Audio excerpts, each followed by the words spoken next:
It's 6:20. We'll call the Police and Fire Committee to order. Mr. Sherman is here, and Ms. Tingle is not. We'll defer to Chief Barber first. You have a few things to cover.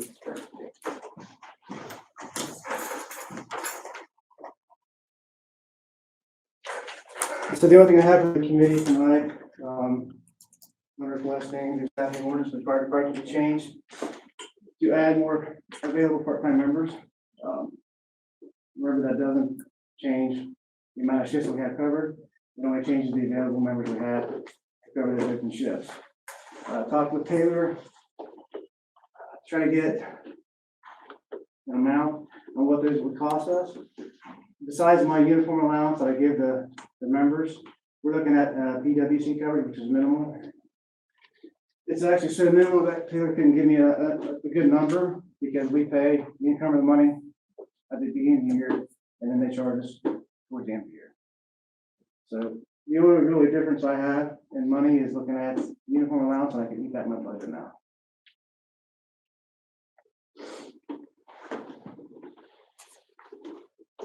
So we just need to I just need to come up with a number that we want to go to and just have that change with the council. We, as you know, most of my part-timers all work 3 to 4 other jobs. So they're bouncing from part-time job to part-time job. So having a larger pool of part-time members to pull from to cover shifts helps out, and it keeps the cost of covering shifts down. Because if I can't use those members, I have to use my full members.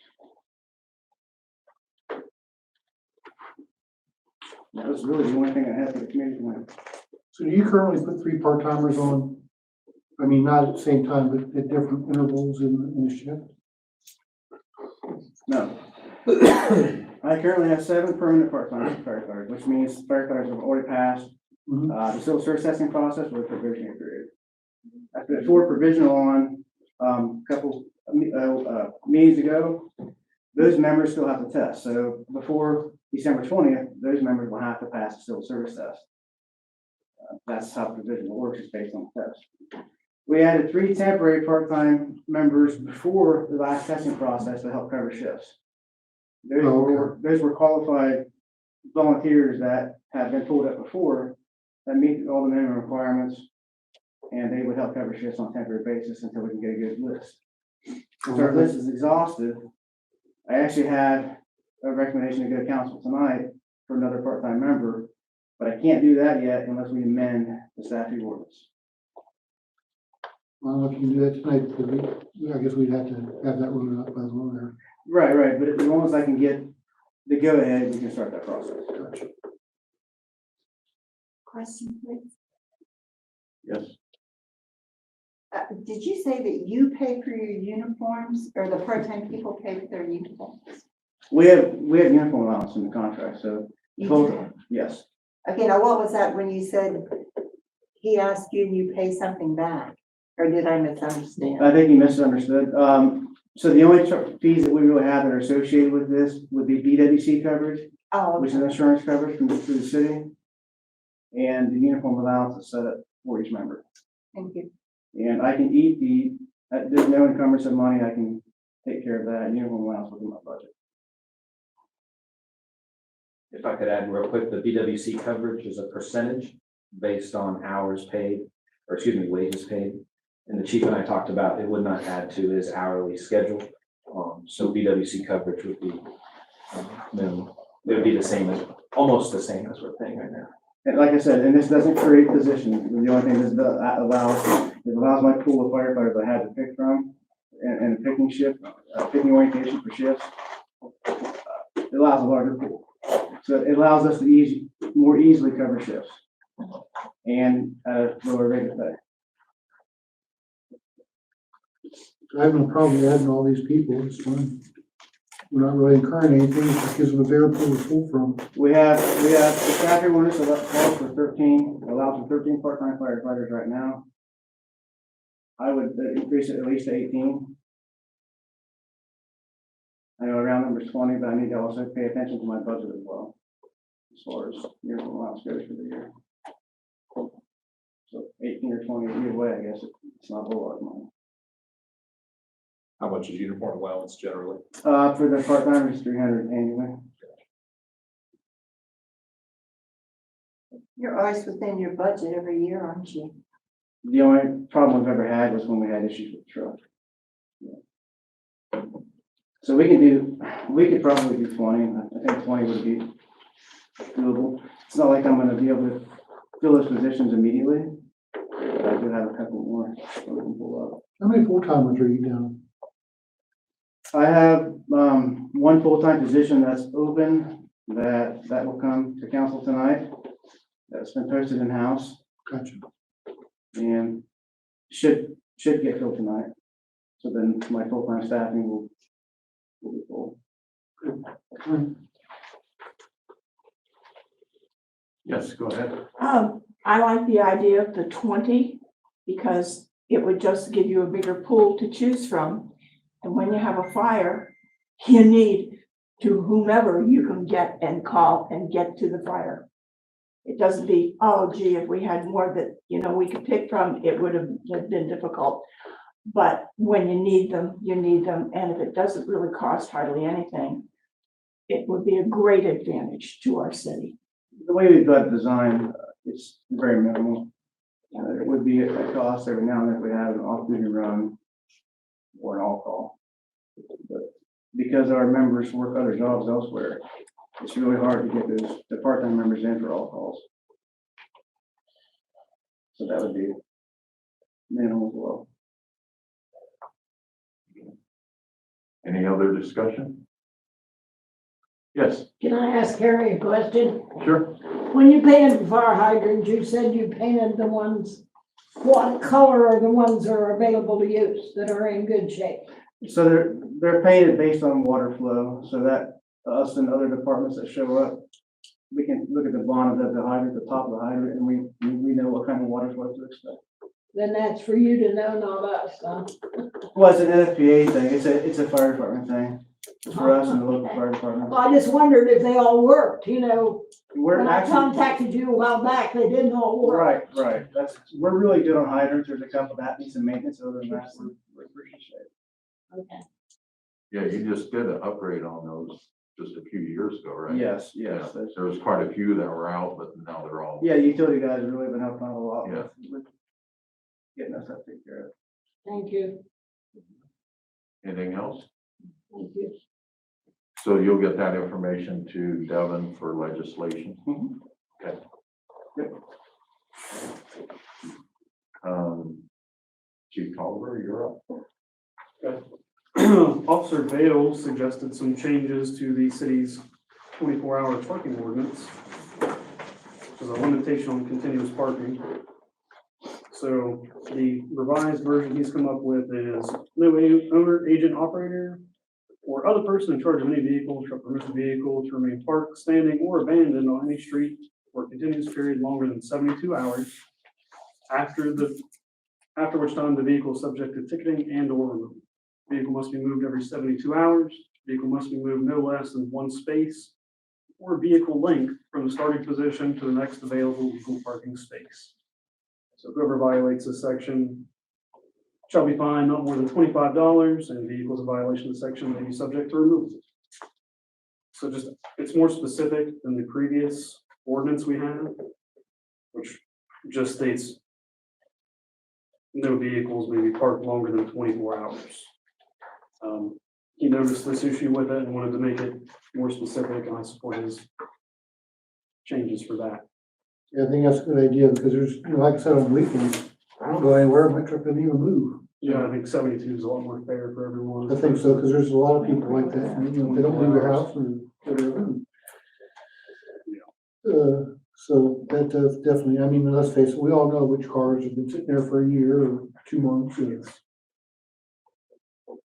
So when you say fine $25, That's our basic parking citation. they go to mayor's court.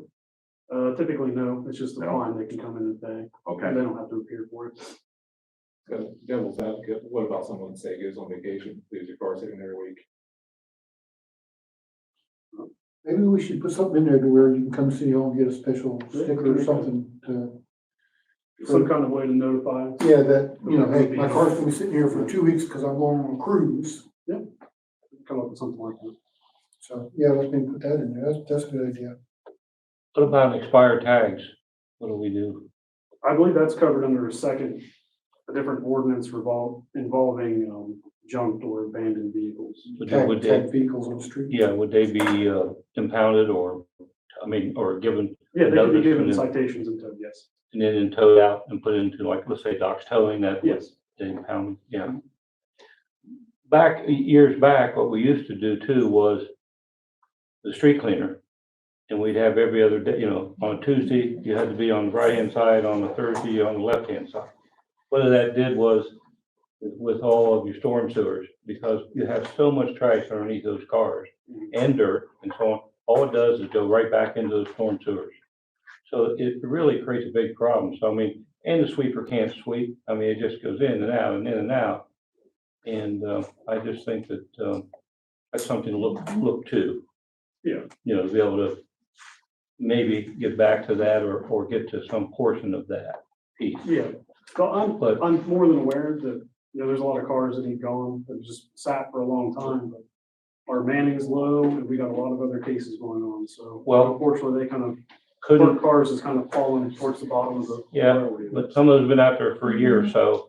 But going forward, couldn't like, let's say, Bill, you know, rigor, couldn't there be a 24 hour, or I agree, giving someone a notice and start to tell them that this is what's going to happen within the next, whatever, 24 hours or so on.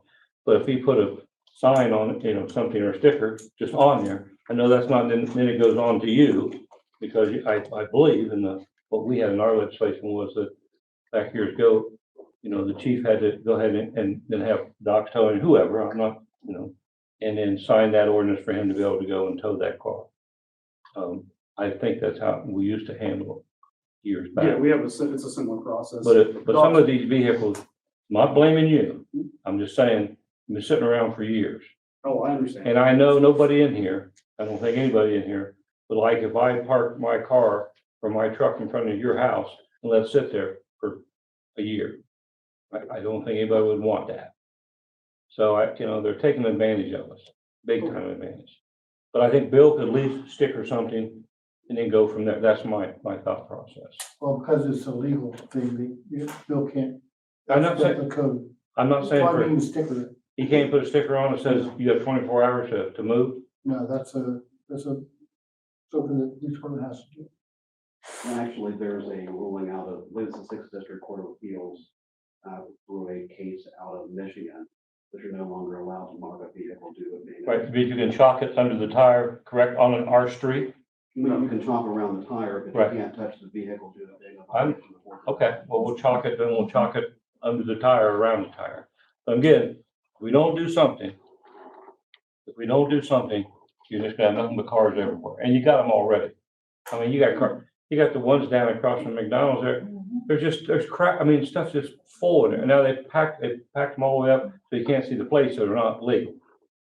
But, you know, if we don't take charge of that, then it'll just be everywhere. Yeah, I agree. So I'm just saying, you know, we gotta start somewhere. Yeah, definitely. It's Okay. something we're gonna work on going Good. forward.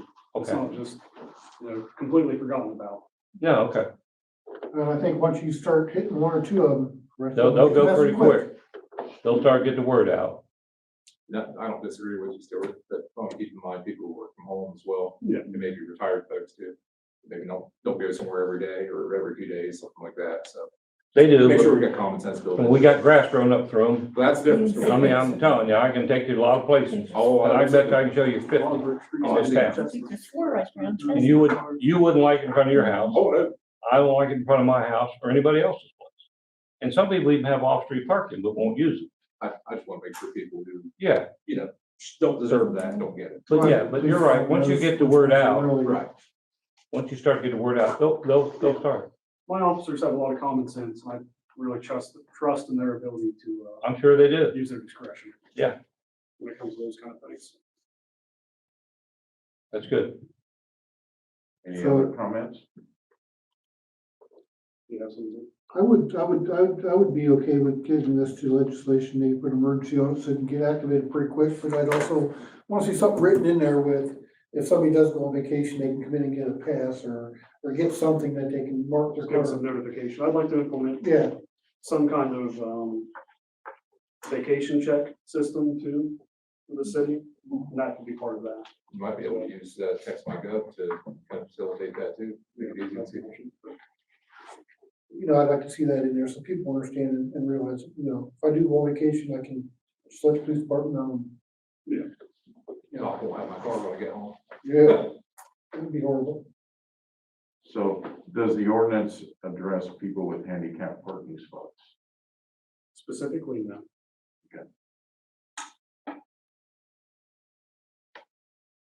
What are your thoughts on that? I feel like parking at handicap spots is a separate issue from this parking. Those are, you know, restricted for people with handicap placards, obviously.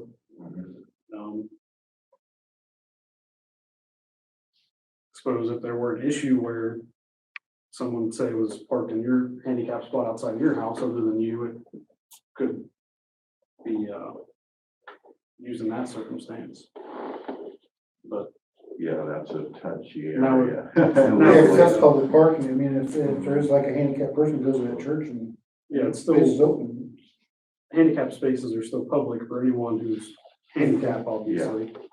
So they're technically public. Yeah, they're not Parking spots, designated and this for is- the person that applied for it. Yeah. Um, These rules are for any public parking. Now, obviously, they'd use their discretion and not come ticket you or anyone else who's got a handicap spot specifically assigned to them in front of their house, and you leave your car there. This would be more along the lines of the similar situation of people going on vacation. You know, use common sense to not ticket and tow their cars. A little bit of a sidetrack concerning handicap parking spots. You have to apply to a city for the spot. Is there an expiration on how long you have that before you have to renew it? I'm not sure. Okay. I don't know if that would be on the, do you have any knowledge of that, Jason? Me and Bill actually talked about that this morning, and we need to come up with something for that because he found 4, the houses are empty. That's where I was going. So we need to do something like once a year, just to keep updated records so we know where signs should be and where they shouldn't be. Yeah, I know like Poplar Street has like 12 or 13 That's it. handicap. That was one of the streets we were talking about. Yeah. Real quick, if we did have an issue like that though, I mean, it's not a hard process to, I recall, to apply for another space. So like say the church next to the spot that you utilize in front of your house, if there was a handicapped individual that was attending church there too, we could apply for another one, right? That we could put next to it. So there's only, right? There's no limit on or spacing as far as like how far handicap spaces need to be from each other or anything, correct? I'm not sure specifically. So yeah, so I think we could probably, I think that's a situation that could be remedied, it sounds like, pretty easily. If that arises. Anything else, Mr. Sherman? Okay, we'll adjourn this meeting at 6:40.